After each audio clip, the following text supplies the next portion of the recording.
Black Berea podcast. Are we live? Episode 5. Is there? No. Yes. Episode 5. This is very embarrassing. Yeah, episode 5. Episode 5 of Black Berea podcast. Woo. In the room with Mary and Femi. And we've got 2 special guests. Zoe's, I won't bait where Zoe's at, but she's not in the country. She's not in the country. Where's Louis? Was Louis in church today? Louis was in church, Okay, he just but didn't they had other plans. Fair enough. Just snaking up. Fair enough. I see how it's going. But we got 2 special guests. Big fan of these guys, to be fair. What you are in? Samson and Joshua. Yeah, clap it up. How you guys doing? Our first guest this season, isn't it? Yeah, Wow, first guest. Crazy. Honor. I've been good. I've been well, man. How you lot been? I've been good. Yeah, busy. And I'm traveling this week, so I'm excited. Ooh, where you going? When are you not traveling? Don't try it. I'm going for a specific reason. I'm not really, but I'm lying. But I'm I was going to say, why does that make it mission any better? trip. mission trip. No, I'm lying. It's not a mission trip. Okay. One day. Have you been on a mission trip before? Nah, not yet. Soon. Joshua, I have ain't you been on still. I ain't been. I'm I would go though. surprised. I thought you man were really like zealous for the Lord. I thought you had a heart for the Lord. What about you? Don't do that.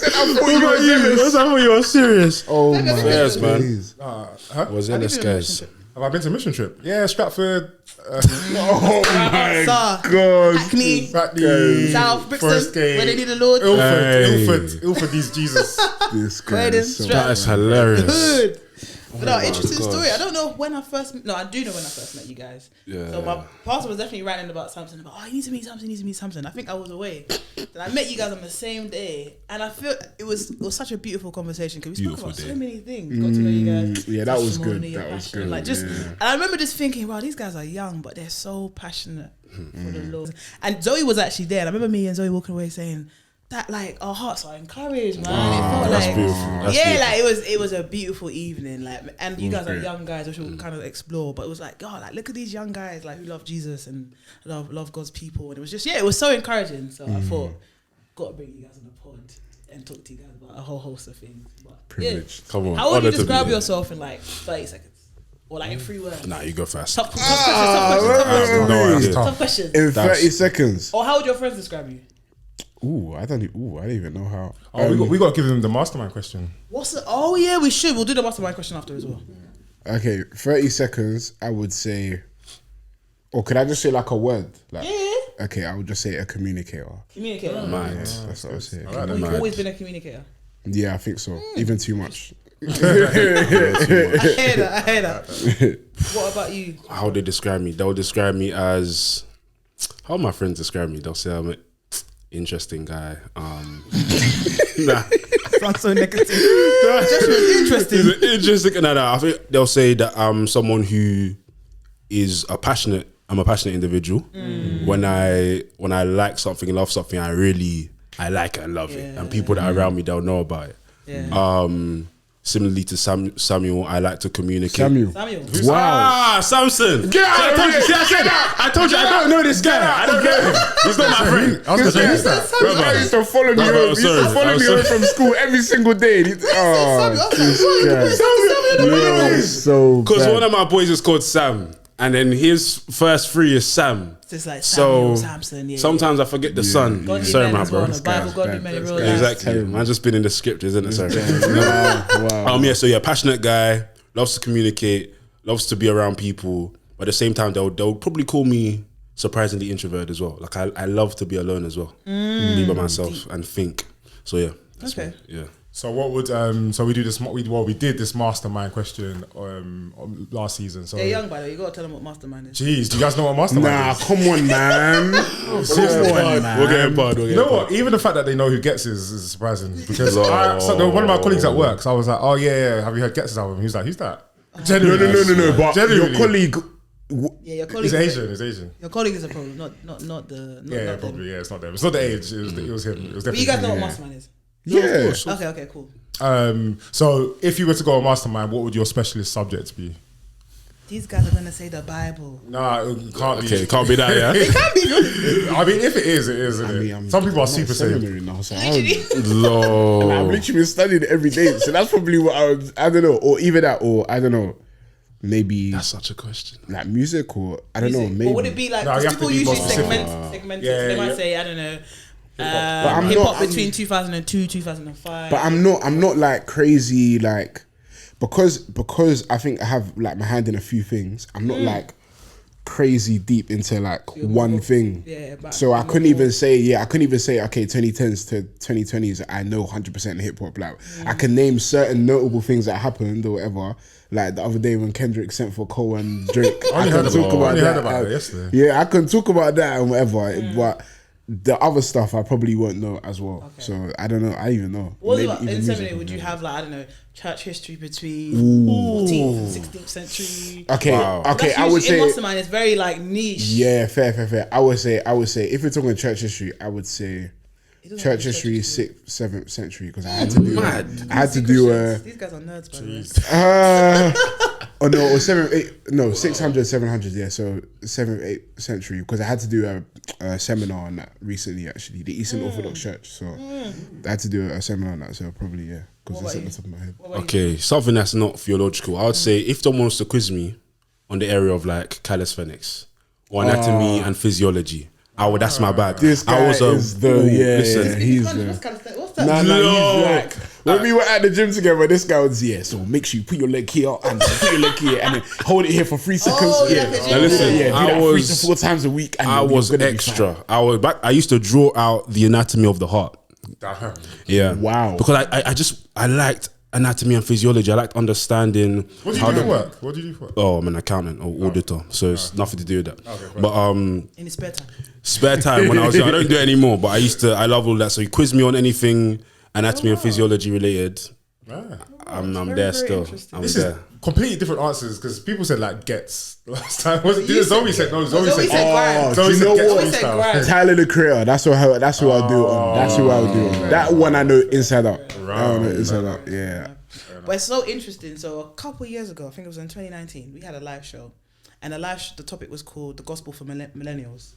Just to be clear, because someone always says we say stuff and never explain it. Millennials are those born from, I think it's like early 80s to like mid 90s, like 1995. Like that. And then Gen Zs is from 97 to 2012, 2011. Yeah. Gen Z, because you guys are you guys are young. So we at the time we were talking about like, I think the context was around with like church attendance declining, black majority churches at the time were still growing. So we were talking about like, what is it about the gospel, social mobility that is presented to black people that is still very enchanting, and is it the actual gospel, or are there other things that can be actually quite concerning? So that was a conversation that we had at the live show, and I was generally thinking about you guys being Gen Zs, like, what is the gospel for Gen Zs? Like, what are the things?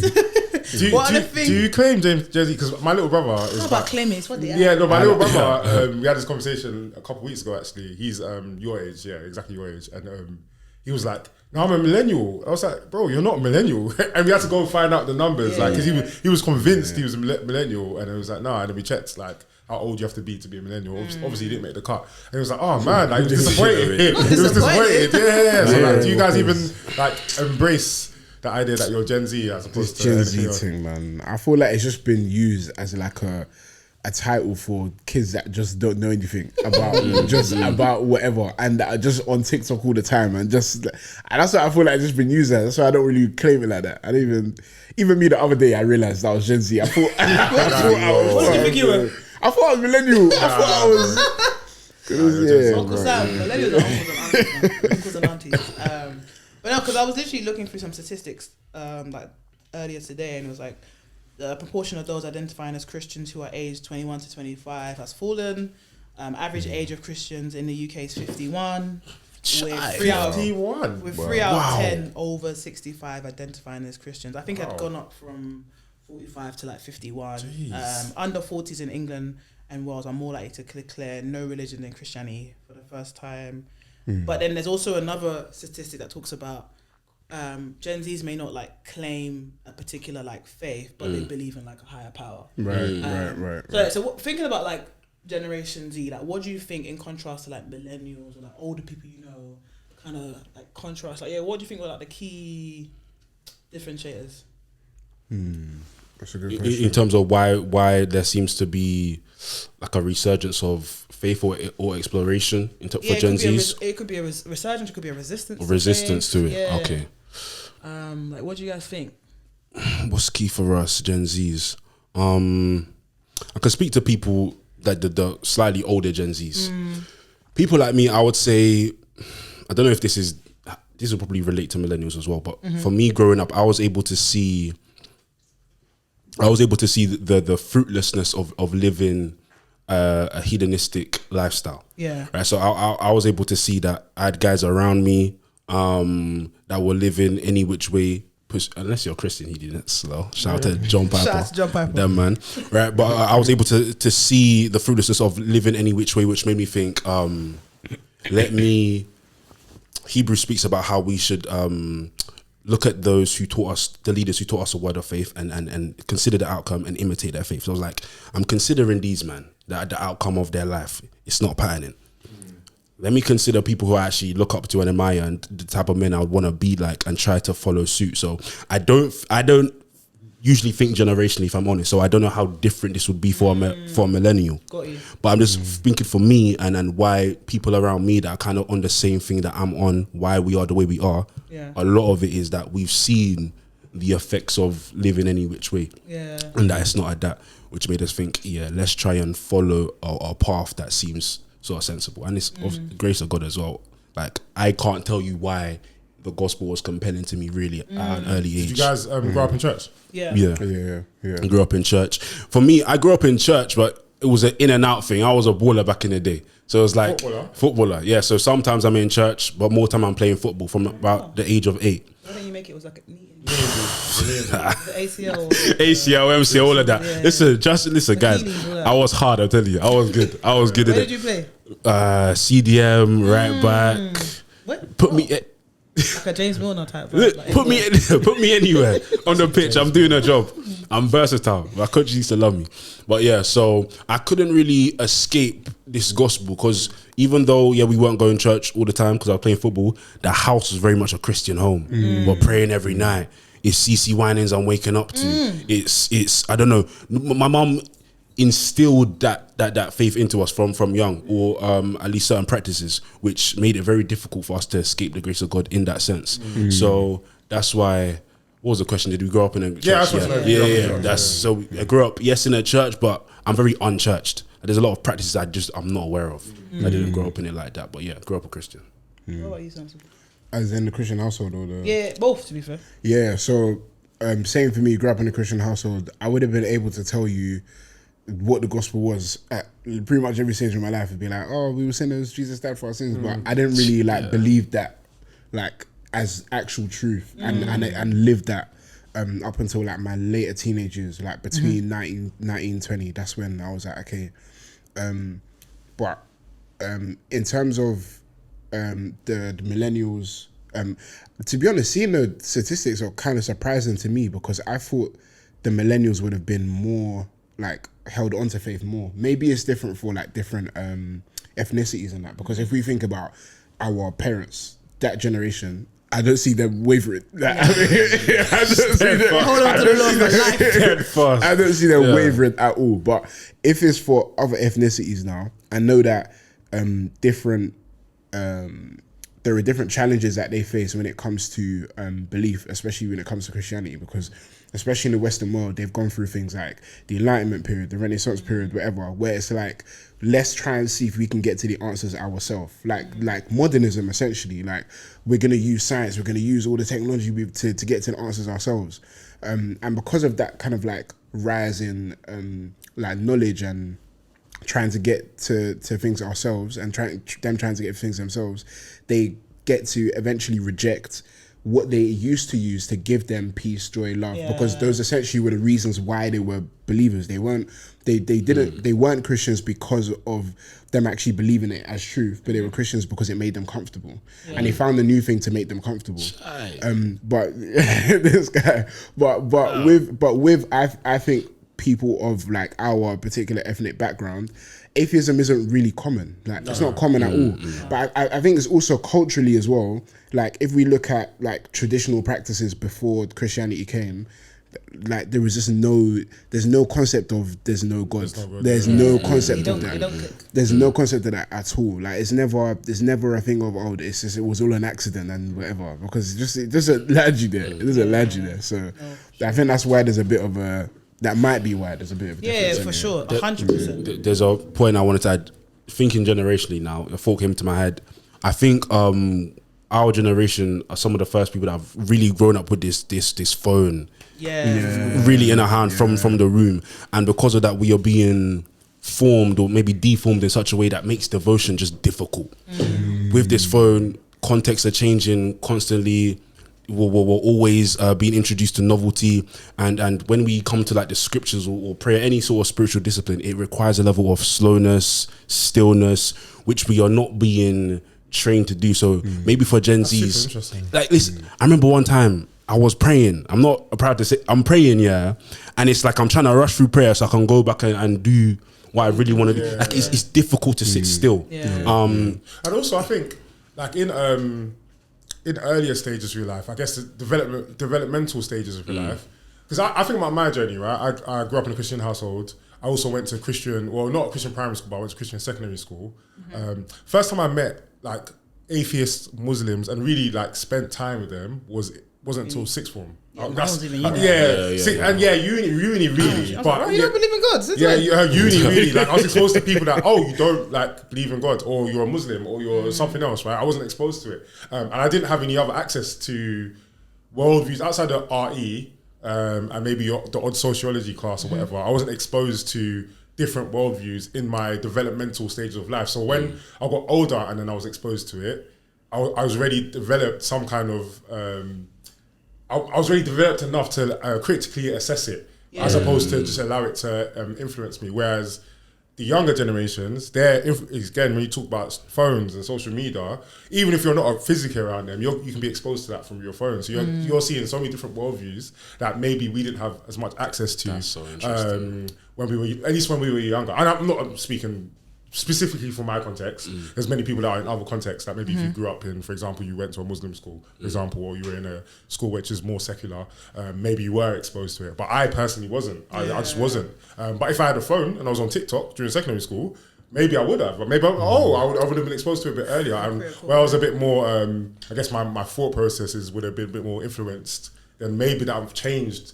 I mean, by God's grace, it wouldn't have anyway. But it definitely would have a different impact on the way I looked at my faith, my worldview, if I was exposed to certain things earlier, rather than later. Even to be fair, even when I got to college and I was first exposed to it, it kind of hit me.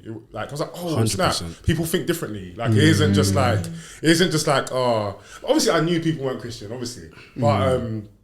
I wasn't exposed to it enough to know like how people even got to those points. Like how do you get to a point where you don't believe in God, or how do you get to a point where you're a different faith? I wasn't exposed to that. Whereas younger generations you're exposed to everything, which in some sense is a good thing because you don't want people to live in bubbles per se. But again, when you're young, you're definitely a lot more impressionable to things like that. And I don't think things like social media is helpful.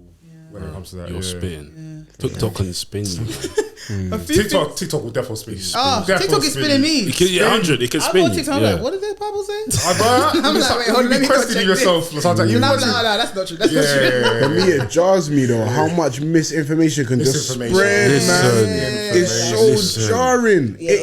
Sometimes when I see some of the stuff people say, like they're always talking about this Book of Enoch stuff. That's a lot of these ones are saying, "Oh, did you know there's a mysterious verse that wasn't?" I'm like, "Shut up!" They say that voice as well. There's music in the background. Hidden passage. And then it makes me want to throw my phone because I'm like, "You guys just haven't Googled, like you just." Listen, I call it intelligent folly. Like it's articulated in such a way. Say that again. I call it intelligent folly. Like it's articulated. Nice trademark that, you know. Listen, it's articulated in such a way. It sounds good. It sounds so smart. It sounds so clever. And because it's TikTok, it's like a minute, 2 minutes, 3 minutes. You don't have time to really take it in and dissect it. But it's already penetrated your mind, and now you're just left feeling a bit shaken. But if you take the time to assess it, you can break it apart. The people, many of us, like I asked a question, we all four of us sitting there grew up in church, right? And for yourself, I was in the wild. You were KRCC.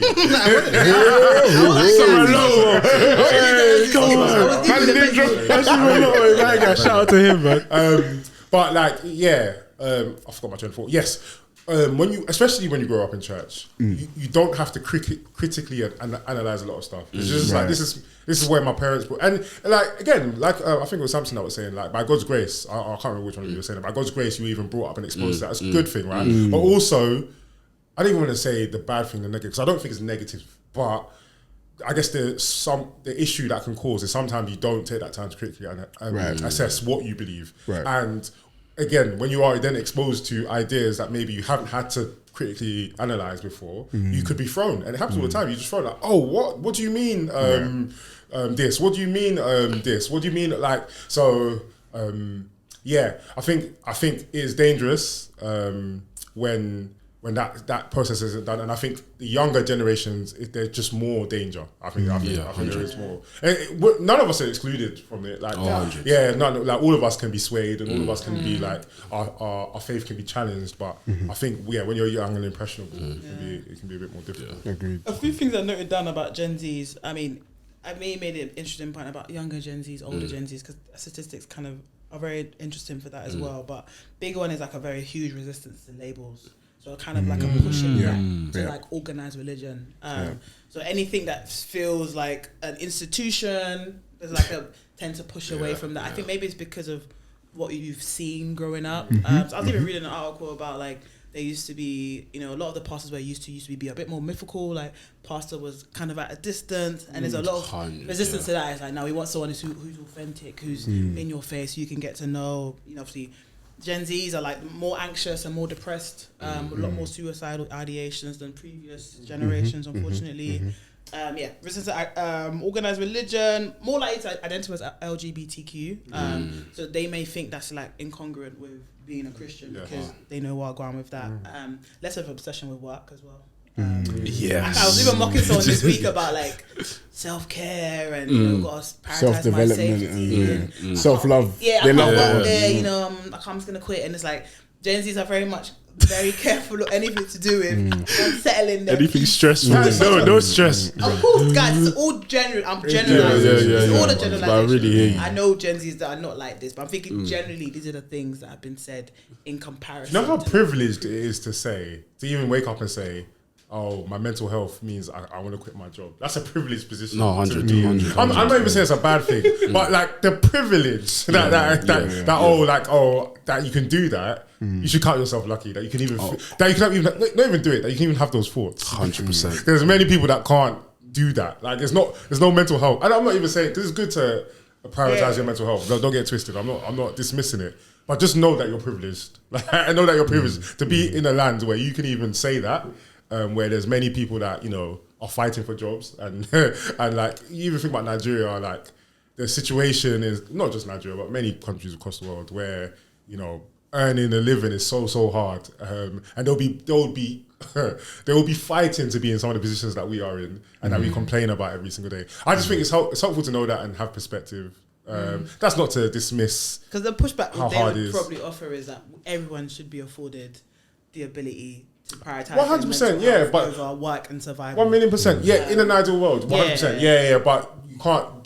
Just don't. I also understand you are in a privileged position that you can even do that, and it's good, and it's not bad to have privilege, but just understand that it is privilege. Like, as long as you understand that and you want to take advantage of your privilege that you've been graced with, fine. But you're very privileged. No, not necessarily a bad thing for sure. And the other thing around like Gen Zs is that Gen Zs are called to be like the least religious. So far, previous generations. So just Bible literacy, for example, of like younger people just don't really know. It's gone. So like in presenting like to people your age, Christians your age, unbelievers your age, like what are the like obstacles and challenges you found in dealing with like the younger people? I think when it comes to the whole institutional thing, I don't even know if I could be wrong, but I don't even know if it's just purely on just for religion alone, because I think it relates to things like even having to work for someone else as well. They want to be able to own their own thing and work. Like I'm a freelancer, and like that's like they want to topple institutions. It's more of like they just don't like that idea, and I think maybe it's because they saw their parents who were in a different generation bow down to those institutions in a lot of spaces, maybe too much, yeah. and then they saw that it actually costed them. It actually, and they didn't really get much back for that. And they're like, well, you're actually suffering for doing this. You're suffering. You're like, your boss doesn't care about you, but you're just doing it because of survival tactics. And that's what that whole generation was, isn't it? Like survival tactics. Well, this is the way I'm going to eat. This is what puts food on your plate, so I have to do it and whatever. And I think the younger generation are just like, actually, no. Like, I'm going to use my privilege to be like, no, I'm not going to do that. I'm going to do things my own way. But I think at the same time, being faced with difficult things like mental health issues, like depression, those kind of things, which are actually very in line with the advent of social media and those kind of things as well. I think they realize that you just being in this kind of like chaotic, nonsensical universe that has no purpose and no meaning just leaves you way worse than anything else. Like I believe it's because we are built to worship, right? That's how we're designed, innit? So they have to look for something to latch onto. So they'll be like, okay, I believe in a creative force. That's something I've heard a lot. I believe in a creative force, energy, whatever. Because they need something to latch onto, to hold on to and be like, okay, I can at least put my heart at rest with that and I can be okay with that. But I don't want to bow down to the institution. And I think, I don't know if some people agree with it, but this whole thing of it's not a religion, it's a relationship. So why is it? I don't get why. What? Like, it's a religion. Can we just? It's okay. It's actually okay. I've spoken about this so many times. No, I get it.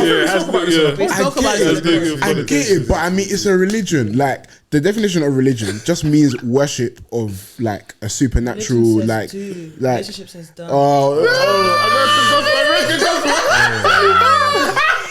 That's so funny. But like, I think obviously Christianity is different in the sense that it talks about what gets you to worship. Like we know that it's a supernatural work of the Spirit. It's nothing that we've done. But I am worshiping God like that, and that is of different. That's religion. Do you know what I'm saying? That's religion. So like, but anyway, bro, I love it. So then, how do you present that to someone who doesn't want to be, or who's kind of resistant to being religious? Like how do you present the gospel as kind of moving away from things that they would see as negative in religion and presenting the benefits of being a Christian and trusting in the gospel? This is why systematic theology is like my favorite module at seminary because what it is about is literally about like tearing the whole building down of like what you understand everything to be and going from as clean a slate as possible, as a blank canvas. Let's start from the beginning. Okay, we're in a world that is overwhelmingly orderly, right? So like, and you just start from there and like build the blocks bit by bit, and you'll be like, okay, this speaks to intentionality, this speaks to like whatever, and then you get somewhere in a bit. Okay, there is some kind of being that, let's say we don't know the name of the being yet, some kind of being that started everything that we see, and then you just logically get there. And then you realize that what they want is to be able to get there themselves rather than depend on the thinking of the institution and accept what the institution says and be like, yeah, okay, cool. But if they get there themselves, then they'll be able to, even the worship that they'll have is even more genuine. They're not going to be doing it because the institution says so. They're doing it because they actually genuinely believe it. And I think it's walking through things with people like that on a step-by-step basis and helping them get there themselves, I think is a better way of, and trying not to use Christianese language. Like when someone wants to ask you a question, don't just respond with like terms that we use in like church space or Christian space that might not make sense to them or might not mean anything to them, but use terms that they might use in their normal day-to-day life and whatever stuff like that, and explain the scriptures in that kind of way that speaks to their experience. And I think that could definitely have an impact. It's really good. More of an impact, yeah. Joshua, what's your thoughts on deconstruction? Deconstruction? Yeah. I think it's sad. I think it's unfortunate. I think I understand... Maybe it's best we define it first. Yes, There's so many that's on, we just throw words, we don't know. It's just a buzzword for... It's just apostasy, man. That's the way it is. No, it's not always. It's not what it is. No, because let's define what we mean. Okay, he wants to define. I guess the construction is literally like the word, right? Like, so you're deconstructing whatever values or beliefs that you had in a specific thing that you once held, and you're almost rebuilding. And some people deconstruct and rebuild to have a stronger faith. Okay, fair. That's why I would say. Fair enough. I thought that's the one you were talking about. But the connotations is generally, you hear deconstruction, you think, okay, deconstruction and leave the faith. But it's not always the case. Some people use that word in, because I think I've had, and I think many of us have, especially me myself during lockdown. Listen, lockdown. That's what I was talking about. It got everyone. A lot of people in lockdown was deconstructing. It got everyone. I think we might not use those terms, but in one sense, like even people that have gone from one, for example, one denomination to another denomination, or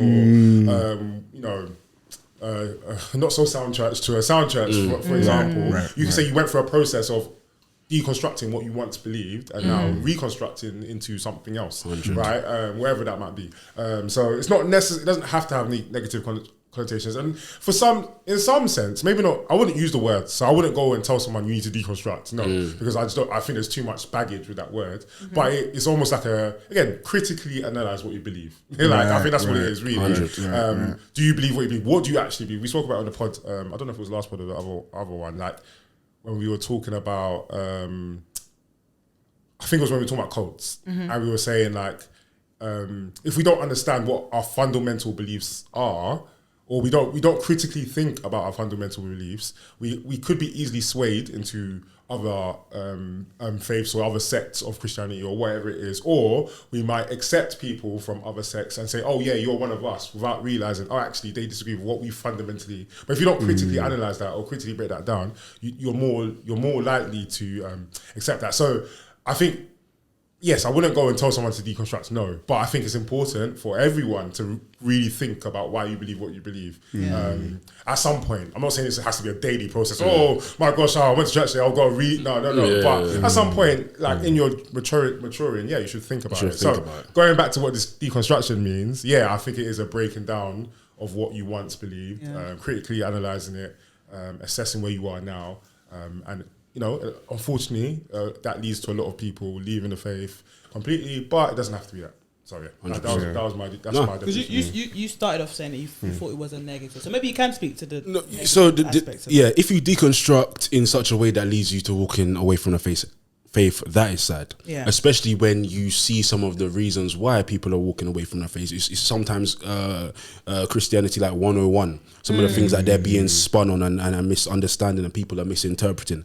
That's sad. But if you deconstruct in such a way that allows you to reconstruct a stronger, more sturdy, more robust faith, I think that's fine. I think that's good. During lockdown, a lot of my friends, me including, went through it. During lockdown was the first time me and my Muslim friends really started like speaking about what it is that we believe, and that's when I realized the lay Muslim would spin the lay Christian. They know their stuff.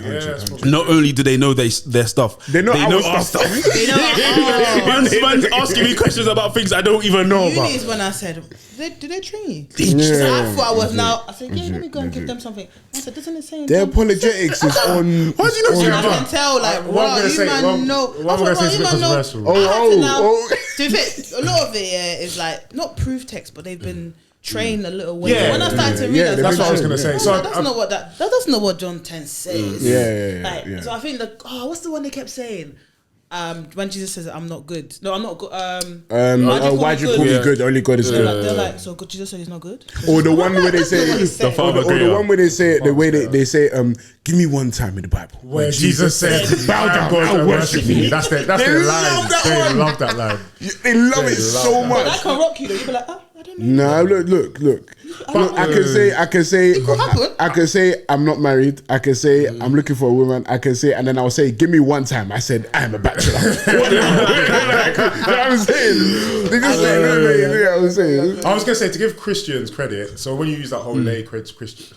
If you're a Muslim that disagree with this, then please comment or like share or whatever. But I would say they are specifically prepared to do apologetics against Christianity specifically. A big part of Islamic belief is we believe in one God, Muhammad is the final messenger, but one God. Like, the main thing is oneness, and that is to counteract Christianity. Trinity. Obviously, Islam came after Christianity, so it's a long time after as well. 600 years after. Yeah. So it's long. So a lot of their fundamental beliefs is not. I'm not saying it's there to go against Christianity, but it's a huge part. Whereas the everyday Christian isn't growing up to even think about Islam, really. And that's not necessarily a bad thing. Like, unless you want to go into that space of apologetics or debate and stuff like that, then you might do a bit more study on it. Fair enough, but it's not fundamental to us. Whereas for Islam, I would argue that it is a little bit more fundamental, and that's why I commit.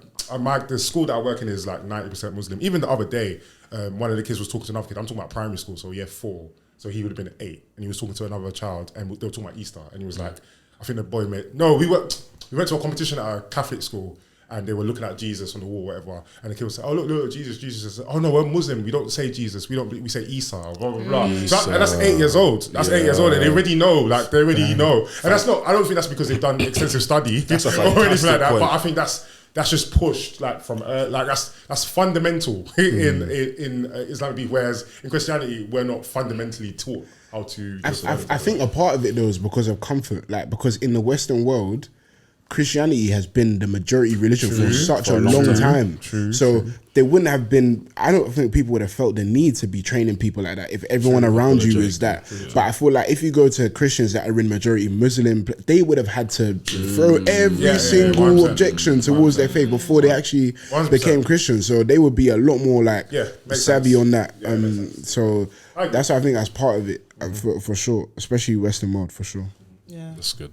You were making a point about deconstruction. I don't think you finished your. I thought I was done. What was I saying?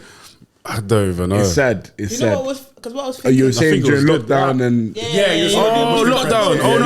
No, that gives a lot of context to my statement. In the Western world, we haven't been trained apologetically because we haven't needed to be trained apologetically. But yeah, that's what made me go and just start. Yeah, my point was pretty much finished. It just made me look into this thing from an apologetic perspective, and then allow me to actually have some sort of dialogue with him. Shout out to my man. He knows who he is. If he's listening, still my man. Even with deconstruction, like I've heard at times, and I actually feel for people who have been through periods of like, what do I believe? Like, big questions. But I remember like Eric Mason was talking about it's a moral issue. Like a lot of the times, they're deconstructing because you want to sin. You start to form frameworks in your heart that give you that, like, you really want to do this, and you say, who made the Bible? Who made the Bible? I don't know if it's always like that's but there is a challenge. There is a challenge of like, when I'm examining my heart of like, why do I believe these things? What's the motive of it? Is it actually so that I may know what's right or wrong, or is it so that I may give myself license to live? Right. And live how I actually want to. It's funny that you mentioned sin, because a lot of deconstruction examples, admittedly, and sometimes I think even if they don't admit it, there definitely is elements. Is that it starts on things like LGBT and the battle with either wanting to partake in it or like accept it, or like finding it hard to like live in a world where you can't accept that and. Sometimes I've heard that people, because they battle with that so much, it ends up. I heard someone describe it as like Jenga blocks, right? Like you pull one thing, and then so I can't get over this LGBT thing, so I've pulled that block out. But then everything else has to come with it. Like I can't. I mean, some people tried, like progressive Christians tried to try. I mean, even we were talking about Church of England earlier today, but let's not even get into that. Let's not even get into that. But so for some, it's like, okay, we pulled that block. Everything else is coming with it, really, because I can't just take that out and everything else is going to stand firm. And it might not just be LGBT. Sometimes it's slavery or treatment of black people, or how people have used Christianity to do harm. Right. So there's different blocks people can bring out. Church hurt, a lot of people. Church hurt. So I think it's harsh. I think it's harsh to just say, oh, because people want to say. Well, when you when you make it as simplistic as that, because there's elements to that is actually foundationally true, but. When you make it that simplistic, the deconstructor or the person that's left the faith would argue and say, no, that's not it, it's because of blah, blah, blah, blah. Yeah. So we don't want to make it as simple as that. But I do think there's elements of certain moral issues, whether it be LGBT, slavery, racism, whatever it is, that, yes, I can't get over that. So everything else, and I'm going to make sure I find everything else that's going to support it, so this block can come crashing down. And I think if you look for it, if you genuinely look for it, you'll find whatever you're looking for. I think when your heart is to say, I want this thing to come crashing down, you will find stuff. Like you'll find stuff to allow the thing to crash, and that's what ends up people leaving the faith and all them other stuff. I think that's why it's important, even in 1 Peter 3:15, where we get that apology. No, this is where we get the apology. It's where we get the apologetics thing, bro. I'm joking. Bro. Listen. But what you said, like, if you in your heart you want to deconstruct, run the whole thing to the ground, you can. That's why we are encouraged at first, before we're even encouraged to give a defense for this thing. Sanctify the Lord first. Amen. As whole in your heart, like sanctify him first, like revere him first, and then you go and start giving a defense and whatever. Because if you don't do it, if you do the other way around, or as you said, you want to tear this thing down, you will. Similarly, if you revere him first and go from that angle, it allows you to move accordingly. Right, because essentially the motivator for that is their heart saying, I don't like that. Like I don't want to believe that. But then it's like, okay, then you've become your greatest authority. Then you're no longer submitting your thoughts, your actions, or whatever to what Scripture says. Because if you really want to call yourself a pursuer of the truth, as a lot of people in like this kind of era in this generation want to call themselves, like that they say, oh, we're pursuing the truth, the real whatever. Then you have to learn to find things that you might not like, but accept as truth. Bro. Like I can't, as much as I want to say that it's not real. Like I could say traffic is not real. If I run into the road now, I'll get hit by a car. Do you know what I'm saying? But it's just like there are things that we just have to accept as true if they really are true, and not because we don't like them. If we don't like them, then we need to learn to pray and ask God to help us to submit our thoughts to and understand that His ways are higher than our ways, right? And that's the process that needs to happen. That kind of like what you were saying, that sanctification. But there's another word I want to use, but like in terms of your heart changing and becoming more like sober towards those kind of things, rather than just being like, oh, like this is the way I feel, so it has to be this way. So for people your age, like, what do you think are like the common issues that you guys are facing? Stumbling blocks. Yeah, like what are the stumbling blocks? What are the things that are like going through your mind? Like, what do you think are like typical challenges? Or even like your friends that are not Christians. Yeah, like, what would they? When you talk to them about God, what's like the most common like? Oh, I'm not on that. Okay, I think their expectations of what they were told, the expectations of like the Christian faith should be in terms of how you should experience it, were just not met. Some of them were either given like just unrealistic expectations. Some of them had expectations themselves that were unrealistic, and then when they experienced it themselves, they were like, "This whole thing is fake." Also, they saw people that didn't practice what they preached. Like it's like one of the woes of the scribes and the Pharisees that Jesus talks about in Matthew 27, right? They preach what they don't practice, and seeing that is so painful to see, because you see people that are like, you should be like this. You see them behind closed doors, and they're not like that.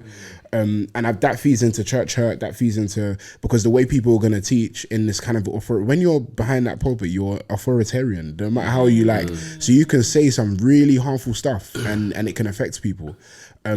I mean, I could like, but I think what ends up happening is when people now have to like live life as a Christian themselves, and they have to make that decision themselves, they realize that without actually, there were so many songs and verses and whatever that talk about living life with Jesus as being freeing, but it won't be experienced as freedom if that isn't there. If that isn't there for them, it's just a set of regulations that they have to live by. And they're like, well, my friends are doing all this and they're having fun, they're living life fine. They're not like wallowing on the floor or whatever, like they're fine. So why can't I just do that? Why can't I just have fun? Or why can't I just, because this feels more restricting than freeing. And I think because of that, it's just like, well, this doesn't really make sense. And when I've asked questions, I don't really get answers. So let me just leave then. Like it just doesn't really make sense. Yeah. And I think logically following it is I think it's a logical thing to do. If you're asking questions and you're not getting answers, and people aren't really living to a standard that they're preaching to you, then why would you stay in? Yeah. Why would you stay in that belief system? That's making you like it's uncomfortable. You have to live as an alien. Like you have like the way the world system is, you have to actually say, no, this is wrong, this is wrong, this is wrong against a multitude of people. It's uncomfortable. Why would you want to do that if you don't think there's any benefit to it? It doesn't. Yeah. Some other things that my people go through, there's an apathy towards this stuff in general. Christianity. Someone says Jesus died for you. It's like, why? Safe. Like if one of my friends says I love you, so I'm gonna jump in this river and die for you, you're gonna call them a clown. Like, what's the significance of his jumping in that river or of the Lord dying? So so in the world we're brought up in such a way that we are taught that intrinsically humans are good by nature. Why am I gonna now come subscribe to a faith system that requires me to acknowledge that I'm first sinful? Right? It feels it doesn't really resonate like that for some people. So there's an apathy there. It's like, he's died for me, safe, but I don't really need that. I'm good already. What else is there? You spoke about authority. I think we need to perhaps redeem our understanding of authority, because my generation especially, we want to live free, essentially. We want to live lives of freedom, and there's a misunderstanding. Everyone thinks that freedom is like freedom from authority. When it comes to the Lord, those who are free are submitted to the Lord. Those who are free are called slaves to righteousness, right? So there's kind of like a interesting contrast painted between freedom and slavery. Those who are slaves to righteousness are truly free. Those who do their own thing and are free are truly slaves, but to sin, right? So he's even doing the preaching. Bro.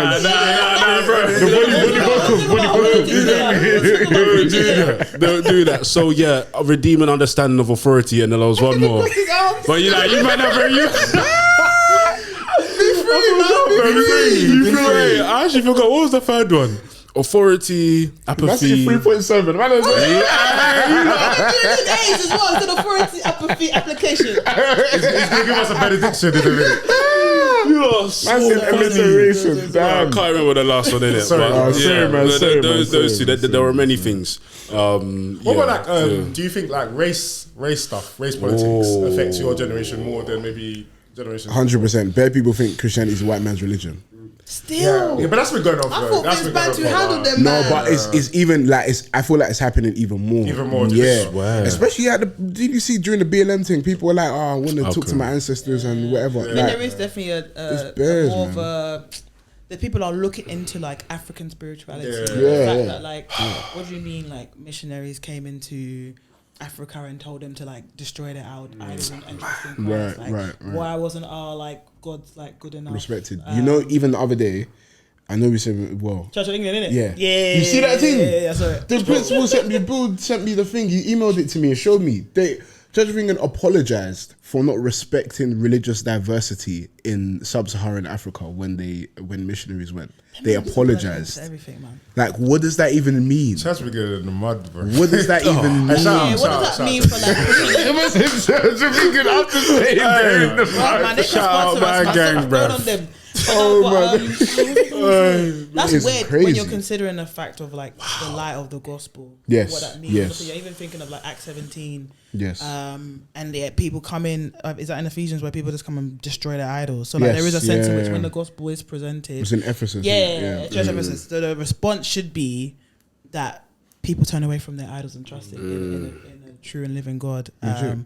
But yeah, so there is that. Like I think there is that. I didn't know if it was still present that like Christianity is the right man's religion, but of course, in for me, for what I've seen anyway, like different circles of AMA and stuff like that, I definitely think for sure, like people view it as that, which is really unfortunate because, I mean, even historically, Christianity is more of an African religion than it is a European one. Like it's very. But anyway, even when you think of like black majority churches, like where the pastor's black and everyone like. How is it a white man's religion when bro, the first time I saw white people as Christians, I think I was in uni. Yeah, same. That's such an interesting point. I generally grew up thinking white people were atheists. Same. That's what my parents do you know they don't believe in God. Like so when I got to uni, I was like, oh, like white people are Christians too. First time I went Christian Union, I was amazed. Yeah, I was like, they actually English people can pray. They pray well too. Like so very well. that is interesting. Is there any other things you've seen from like Or Femi, have you seen anything from the young? Oh yeah, I think the things that you guys said, the things that you pointed out, like I've seen it. I think the idea of like there's authority, but also the idea of like objective truth. Like you spoken it, touched on it, like the idea that there isn't an objective truth. Like everyone has their own truth, and there isn't like even when you talk about like, let's say missionaries going to Africa, for example, to do what they've done, or even like the atrocities that some. Unfortunately, some people, crusaders and even slavery and stuff like that, all that stuff, horrible, like terrible things, right? And don't let what I'm about to say take away from the fact that those are horrendous crimes, right? That was one specifically, not missionaries going to Africa, but those horrendous crimes, right? You can actually still take away all of that and say, okay, well, was what they were bringing true? Right. The question, actual question. So the question is, let's take the missionaries to Africa thing, right? And then Africans destroying the idols. Cool. You can look at that outside of everything and say, oh, that's terrible, but not if what they brought was true. So much. So let's tackle that first, because if, for example, missionaries brought medicine or like better medicine to Africans, and then the Africans threw away their bad medicine, right? Maybe it depends. But most rational people wouldn't then say, oh, the practice of them throwing away their bad medicine was bad because that's the medicine that they used for centuries. Right. You wouldn't say that because you would knowing that the medicine that the people brought was better for them. Hopefully, like a rational person would say, oh, actually, yes, the African people threw away what they used to use and now they're using this thing. But because this thing is better, it's a good thing, and now they've moved to something good. Similarly to them bringing Christianity, right? Like if you tackle the idea that Christianity is true and good, then yes, hopefully you'd be able to say, okay, yes, they had these other gods and they threw them away, but what they've got was better. So I think tackling the idea rather than just looking at it as, oh, we used to do this, we don't do this anymore, so that's a bad thing, and actually tackling, okay, was what those missionaries bringing true? Is it true?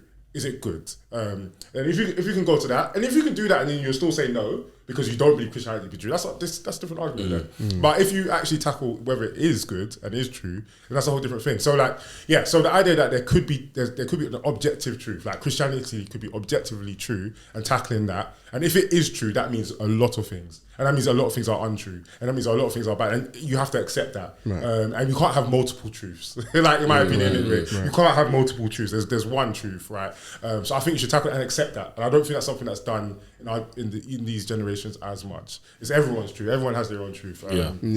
Even like all religions could be true. Like every it's almost like Hinduism, right? Like everyone's touching the elephant. Every god can be true. Like we can all whereas like that's practically impossible. There is a growing space of tolerance. Like even at my workplace, and tolerance. It's a positive thing, but like there's every religious society at my workplace. So like we're part of a. I can't even say what the group is called because I'm exposed to it. But like it's a group, and there's like Muslim, Sikh, Hindus, and it's like they just promote all the events, and of course it's a blessing because you can promote your Christian events freely. But there's another sentence, wait, are all these things true? But of course it's the life we're in. So there is a growing tolerance or belief tolerance in the sense of no, we can all coexist, and we don't need to like say. Do you think what's the UK's tolerance to Christianity? I don't think so. I don't say tolerance to Christianity, but there's a growing tolerance for all religions. I don't even know. Yeah. So I think all religions accept Christianity. No, but I think what it is there's a growing tolerance for people to practice their faith, but to keep it private. Keep it private. And to not bring it into like the public space or those kind of things, whatever. I don't think so, you know. They will say you can have it, you can just have it back there. Just don't bring it. But I think we're moving away from even that. Okay. Yeah, that's what I'm saying. We might not be there yet, but I think we're even moving away from that. Like even just holding Christian specific beliefs, we're getting to a point where that is an affront to people. That's an offense to people. More and more, more every day. That's an offense, even if it is done in private and not in their face, because you believe. I mentioned it 100 times already to this episode, but the LGBT stuff specifically. Me saying I'm Christian, I'm not even like trying to get onto that, but it's an affront to it. It's like just me by saying a Christian is so even if I'm doing it in my own private life, I get what you're trying to say. Even if I'm doing it in private life, just me by doing that, it's an affront to that. So like, I think we're moving away from a time where we can even do that. Which again, fair. Two things I mentioned a lot today: LGBT and Islam. we don't have that in the same way with Islam. Because Islam hold a lot of the same beliefs towards LGBT as Christians do. And even in some cases, well, actually, I don't really want to get into the Islam thing, but let's just stay as they hold similar beliefs. I won't go any deeper than that. But that saying you're a Muslim is way more celebrated and more tolerant, and I don't think has the same impact than saying you're a Christian. So I don't think there's less pushback. I don't know if there's. Yeah. I don't know. Just I think it's because though we grew up when being a Muslim wasn't celebrated. It was if we go back to primary school. Okay, us not primary school. It was very different. Like growing up. Did you hear that? That's hilarious. But yeah, listen. More time when you're growing up, you would ask someone what faith they are. More time it was Christian. If you ask them if someone said they were Muslim, like.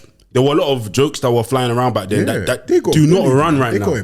They got it bad. So it's a thing where... I don't think that's happening now, though. No, exactly. That's what I'm trying to say. Now it's a thing where... Like with 9/11, all of that, they would just say... Bro, they were... Islamophobia was a real thing. It was a real thing. So now it's a thing where people are very much hands off, do your thing, because you might have gone through it.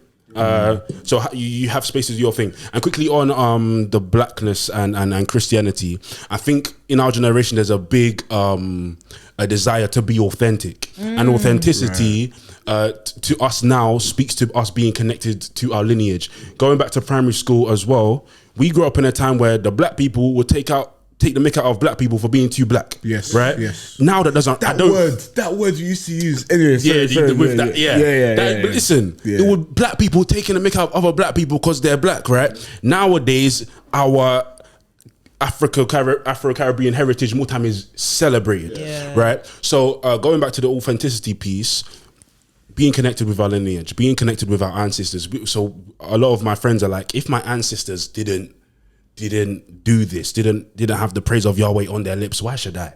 How am I being authentic to myself, authentic to my blackness? And that's why I love the work of Dr. Vince Bantu. Any of you man heard? Listen. This is why I love Dr. Vince Bantu, because I love that. He's a lecturer. I don't know who that is, by the way. Okay, Vince Bantu is so... Vince Bantu was on our second episode of Black Berea podcast. Swear down. Listen. He was here. You man are kidding me? Wait, when did he sit? It was online. Where did he sit?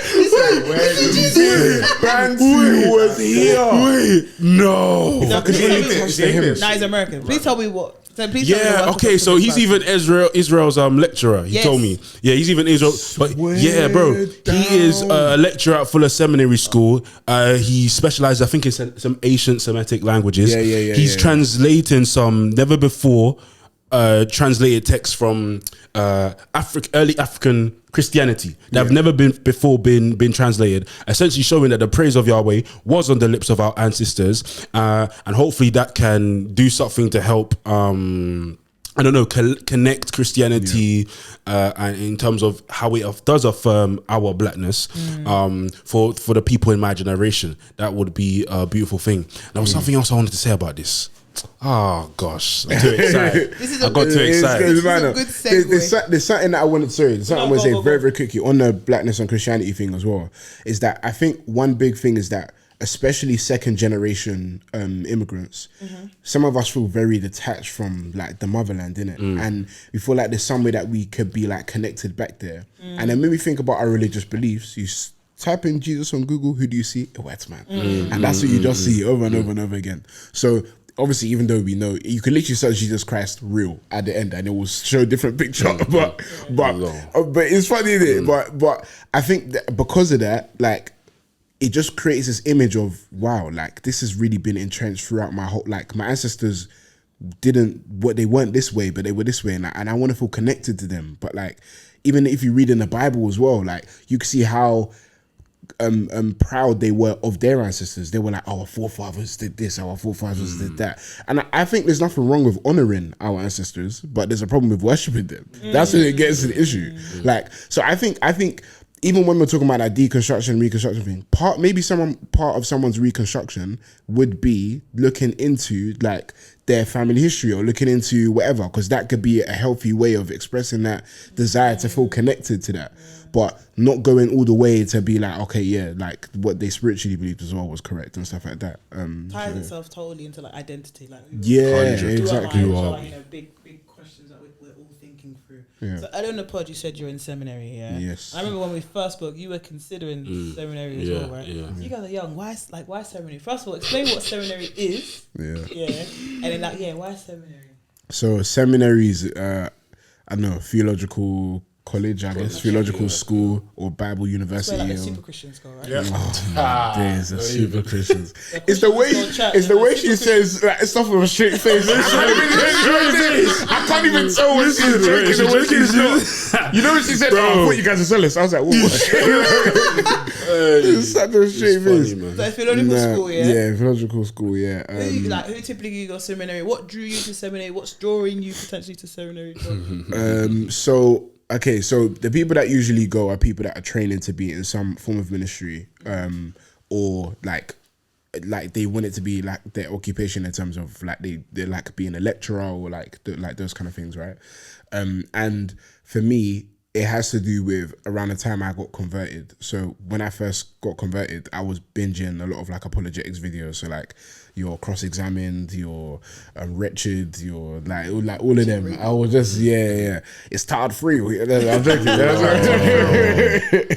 So I think specifically Frank Turek though, I really loved how people would ask him so many questions and he would just pick the questions apart like just so easily and just bring answers, not in a way to like run away from the question but actually deal with it. And I was noticing all these guys were having all this, like I was like, where are they getting this knowledge from? So I remember just Googling like where to study like formally this, because especially for me with like my music as well as an artist, I didn't want to, a lot of the time I found myself representing the faith like isolated as well, because there's not a lot of people that are like have the same beliefs as I do. So I wanted to be able to defend the faith well, and that doesn't happen through like just picking up random books from the bookshelf and reading them. I wanted to get formally educated. So I think when I found seminary, I was like, okay, that's cool. This is like 2019. I was like, okay, cool. I'd love to do that one day.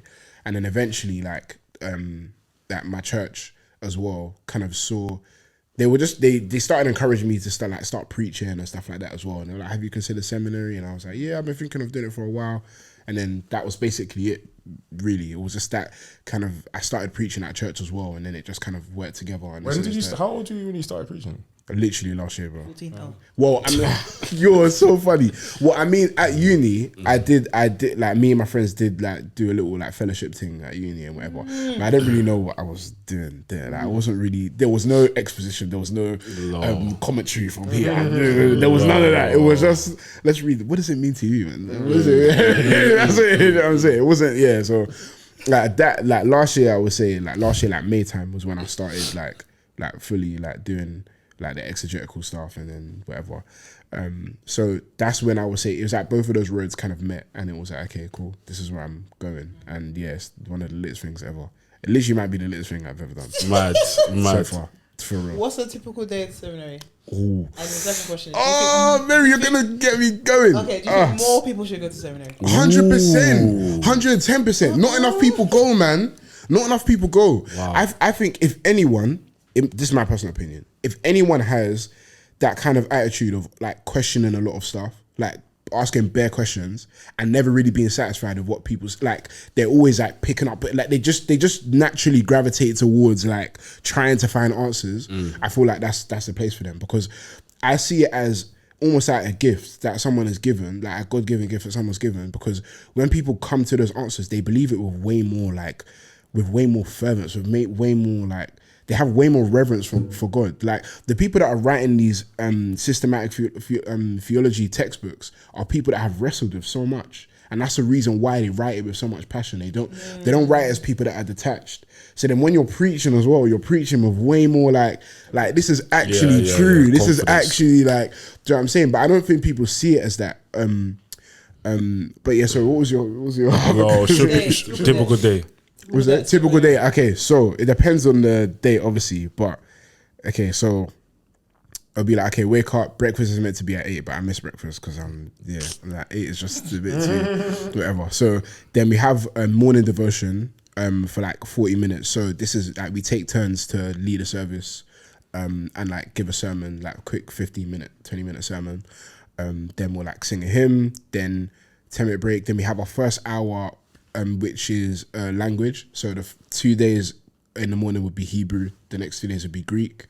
So we open up like the actual, because they've given us like Hebrew Old Testament, Greek New Testament, so we open up that, be like translating verses and whatever, practicing that, like the grammar, stuff like that. Greek is mad complicated. But anyway, then we'll have like, that's when we'd have like our full stretch of the module for that day. So that could be church history, it could be systematic theology, it could be contemporary society. That's one that we do where we learn about like the move from like modernism to postmodernism, and like how architecture has been influenced by the Renaissance period. And like, because a lot of people like talk about, you know, when you're trying to say something to someone, they're like, you're preaching, man, you're preaching to me, like stop, like you're preaching to me. But things like adverts and TV shows are preaching. They're preaching. They're preaching to people.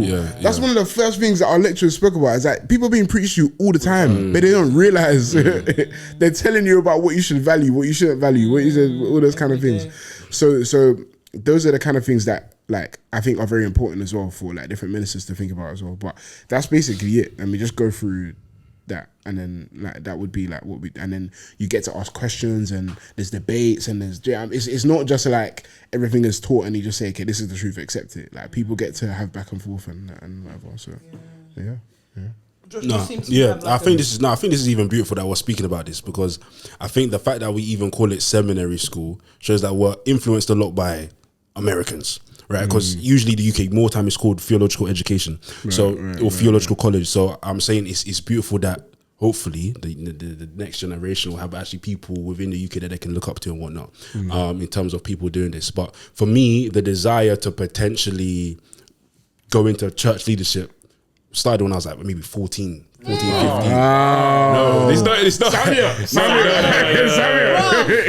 Listen, it was just very early. Here I am. But obviously I was young. You know, I remember I thought it was just a thing that everyone experienced when you're young and you first get converted. What fight Goliath again?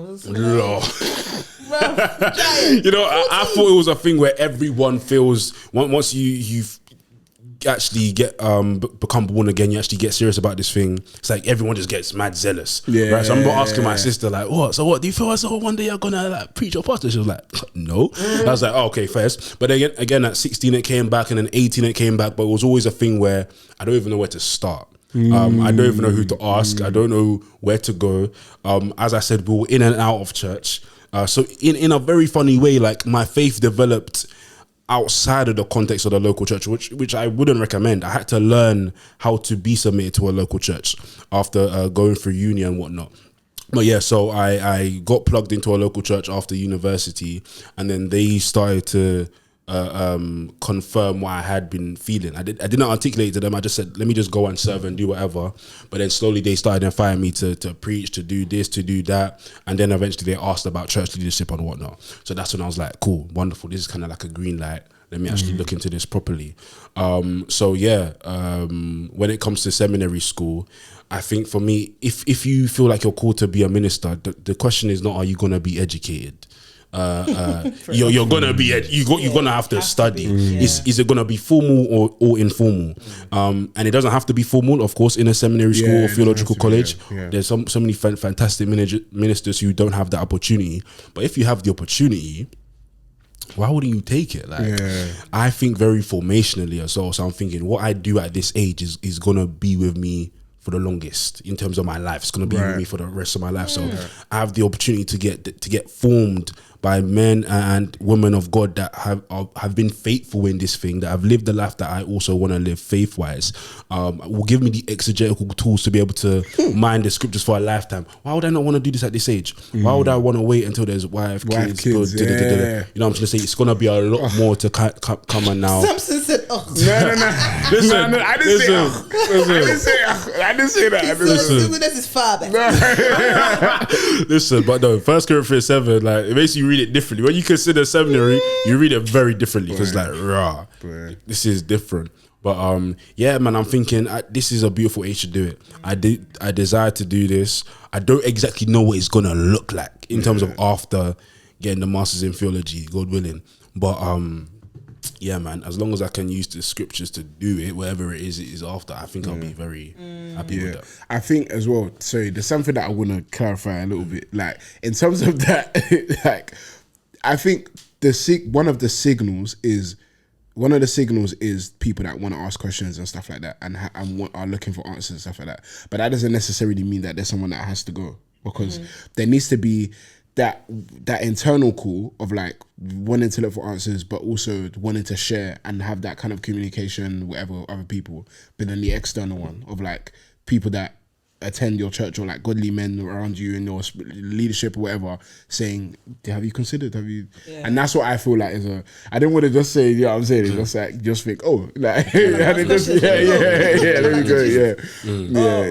you guys are young, and we talk about, like, I think the beautiful thing about being young is the zeal, the energy, isn't it? But when people always talk about like young men in ministry, there's always obviously the dangers, like all the negatives, XYZ. Yeah. What negatives? Some people may say like pride, zeal without pride, zeal without like foresight, wisdom, arrogance, puffed up, XYZ. So how do you guys like protect against those dangers that you're seeking? Like discipleship. That's it. It's that simple. Break down discipleship. Yeah, break it down. Being discipled by much more experienced, older, like men. That I think just like that's it. If you're discipled by them, then you get to like avoid so much of because they see it, because they were you before. Like they were the young guy that thought, I'm gonna preach one time, I'm gonna be the next Charles Spurgeon. I'm gonna be Listen, everyone thinks that. Everyone thinks that. Everyone thinks I'm the next Martin Luther Jones, I'm the next whatever.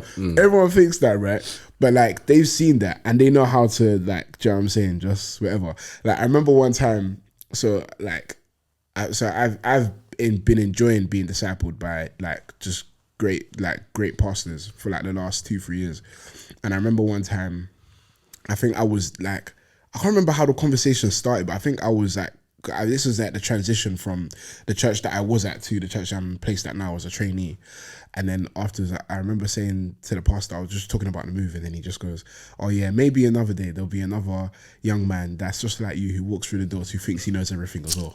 And I was like, Bill James. Like, oh, no. It was a pastor, but it was obviously it was a joke, innit? It was a joke, but like we laughed about it. But like, that sounded mad. It sounded I was laughing because he can be candid like that with me, and he can just be like, so good, man. You have been like, do you know what I'm saying? But you need that. You fully need that good disciple. And I feel like discipleship or like whatever has been glamorized to the point where people think it needs to be this like shiny, flashy, like that's my mentor guy. It's like that's my like it doesn't need to be. It's often very quiet, very consistent, and sometimes it doesn't feel comfortable. Like sometimes it takes a lot of time, effort, but that's what the Great Commission is, though, isn't it? It's like the Great. Some people think the Great Commission is like just evangelism. Like it's meant to be making disciples. Like, that's actually what it's meant to be. Like it's meant to be that, like doing life with people and inviting them to have some kind of proximity to you where they can see what you're like behind closed doors. Like oh, this is, you actually live this. Like that's what it's meant to be like. So, I think that's a great question. I remember my friends asking me that question. Are you not scared of falling and da-da-da-da-da? And I'm so happy she asked it, because the first answer I gave was, I'm on my P's and Q's, I do this, I do that. And then she was like, what happens when you don't? I said, and I was like, so beautiful, because I forgot like fundamentals. This thing is fundamentally about grace. It's about what the Lord has done that I could not do fundamentally. So I think as a minister, being reminded of that, either having good friends or being discipled by men who are going to remind you that you're going to need to rely on grace in this thing. You are going to need to be consistently on your knees in prayer, asking for humility, because when you're ministering, the church unintentionally, I think, let's just say they gas you. Like you it's easy to just feel gassed. You know why Paul says that knowledge puffs you up, because when you read and whatever, you can sometimes rely on your intellect and whatever it is. So being around people who remind you who has even graced you to do this, who is sustaining you through this, and who's going to perfect the work that he's even doing through you is so important. So good friends is one, remembering grace, being discipled, all of these 101s, you don't outgrow them. 3.7 again. No, nah, but you don't outgrow I've got them. one last question. Yeah, I know we're running out of time. Yeah, one last I've got really so quick many question. questions. Yeah. Part two. This might be a bit ignorant, yeah, but Not ignorant. but how do you? Well, you specifically, Samson, because you're in seminary, even though that's a plan for you. But like, how do you? Because if I was to look at you and even meet you, I'd be surprised that you're in seminary. Right? Because I don't. Because I'm a black man. Yes, black man, dreads. I don't meet many people. Drippy, look at him. I don't meet many people. Show them back. Come on. And that's not even to include the age. Just the fact that you're black. Like, like I don't meet many people that are like that. We even spoke about it on the pod, like about like, do we have a lot of young black men going into things like pastoring and stuff like that? Do you feel like there's a dearth of it? So like, do you feel out of place? Do you feel like, or do you feel even more important because you're a representative of something? Or maybe I'm just ignorant and there's loads of people in seminary that are like just like you. I don't know, but I would assume not. But he came for the open day, so you see. Any black people in, like, so do you know any black people in seminary worldwide? Personally, no. I don't think so. Okay, I mean that answers my question then. So actually, I know people that have gone, like black people that have gone, but not like right now. Not currently. So I know on your age, I'm assuming as well. No. Yeah. So I guess my question, I'm one of the youngest people there. Yeah, my question is 2-pointed in the sense of, do you feel out of place, or do you feel your role is even more important to either like encourage people to join you, or like just be like a better representation? So, I'll be real. Day one, I felt mad out of place. I felt mad because I will never forget. Before I went there, one of my pastors told me. He said, "Look, let's just call a spade a spade. You're going to a place where you're going to be in a minority. You're going to be one of the youngest people there. You're probably going to be one of the only like black people there, this, that, and the other. There's going to be people that are going to try and make you into something that you're not. Like, not the institution itself, but everyone around has a particular culture of being. Like, they know, they've done church for years and they're like, this is how church should be." This is his words. He said, "Don't become another white middle class preacher." Like, that's what he said. He said Hey that. guys, my name's Samson. He said that. He said that straight up to me, and then on top of that, whilst I was there, because of like the fact of how like whatever, I did feel out of place. I spoke to the principal. Principal again sat me down. He said the exact same thing. Like, don't like, you're you, like, don't. And he literally, like, I was saying to him like, oh, like, I don't know if I can like fit here. He said, that's the point, you're not meant to fit. Like, don't fit. He said, like, he told me don't fit, like, don't. Because do you know what I'm saying? So like, being there, even though I did feel out of place, I've got literally the whole institution like backing me as like, do you know what I'm saying? And being like, the point of you being here isn't for us to make carbon copies of ourselves and to be like, oh, this is a me junior, this is whatever. But it's to actually make you into the person that God has called you to be and like grow you into that. Because they've spoken to me about how there's people that I'll be able to reach that they won't be able to because there's a completely different culture. Like they just don't, whatever. So what they can do is educate me on the fundamentals, teach me those like whatever that we all agree on, because this is the amazing thing about the gospel, right? That there's people from so many different cultures, ages, walks of life, but they're all saved and changed by the same Jesus, right? Like it's insane, isn't it? Yeah. So even when there's people that are literally generations away from me in terms of age, we're still able to talk about the same Jesus and be like, yeah, like our experience of this is very similar. Yeah. Like we had that time when we realized our heart was changing and our heart is still being changed and the Spirit is still convicting and it's still and. It's so there's that. So like I was saying in the beginning I did feel that, but I don't feel that anymore at all. And we have conversations about things like different like cultural differences or like racial differences and whatever, because for me I haven't had experiences that they've had, and for them they haven't had the experience that I've had as well. But because I guess it's a safe space because we're believers in it, so it's like we can just talk about things and converse about them and be like, okay, how is this and how is that? So yeah. Encouraging, man. That's encouraging. It's mad encouraging. Oh, so it was a blessing talking to you guys. Yeah, man. Hey, I'm bro. running out of time. I feel like I was listening to an episode of Black Berea. I was just thinking, I was just like, I was like, oh yeah, I've got to talk this shit. You guys are so funny. Yeah, you guys are very, That's very encouraging, man. So encouraging. Joshua, you've got a podcast. Yes. Plug your podcast. Okay, so yeah, Evergreen Podcast. Me and You my looked at the camera. Yeah, he licked his lips as well. He licked his lips as well. He said he licked his lips. Dude, hey, my lips are chapped. But no, yeah, Evergreen Podcast. Me and my good friend Ruth. We started that. Ruth, come on, man. God the people. Oh, yeah. We call it a meditation of good things. Yeah, we try and speak about how this the gospel message can just should penetrate every single area of our lives. Very similar to Black Berea. So it's beautiful to be here, and yeah, we look up to you, man, innit? So it's because we're older than you guys. Yeah, absolutely. yeah. Nah, because you man have been doing this, so this is beautiful, man. Thank you for bringing us on. So, yeah, man. you guys paved the way. You know, you paved the way. You paved the way. You paved the way. Samson, you got music. don't know. You plug in your music. Yeah. Guys, I'm an Samson is artist. cold, by the way. Hard. Samson's cold. Thank you. Cold's Hard. bitter. Thank you. Sick Thank you. producer. Listen. Well, they've done it now. I have nothing Samson to on say. Spotify. Samson, Samson on Spotify, all caps. Samson M_ on Instagram. Yeah, that's it. That's it, really. Yeah, man. That's Black Berea, man. Black Berea. Crazy. Yeah. Got so many more questions. I know. Look at that.